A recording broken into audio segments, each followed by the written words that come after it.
देख रहे हैं प्रोग्राम तज्जिया। 21 अक्टूबर को क्या वाकई पाकिस्तान की तरक्की और पाकिस्तान की खुशहाली के दिन का आगाज़ होगा? क्या एहतसाब का जो बयानिया था वो अब तब्दील होकर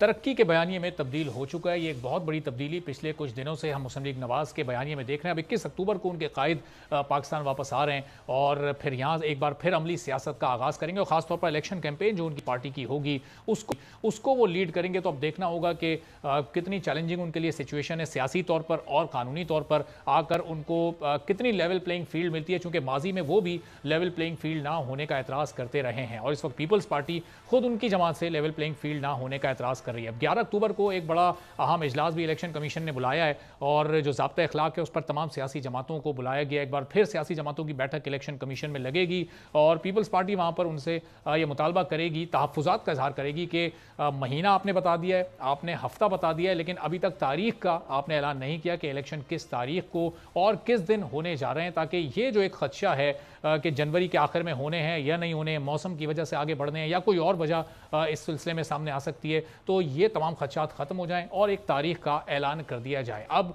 आने वाले दिनों में मामलात किस तरफ जाते हैं, 11 अक्टूबर को क्या निकल कर सामने आता है उस इजलास से, और फिर 21 अक्टूबर के बाद क्या पाकिस्तान की सियासत कुछ तब्दील होने जा रही है, खुद मुस्लिम लीग नून को क्या फ़ायदा पहुँचने जा रहा है इस तरक्याती बयानिए से, इस पर आज के प्रोग्राम में गुफ्तगू करेंगे। और प्रोग्राम के आखिरी हिस्से में कुछ जिनको अब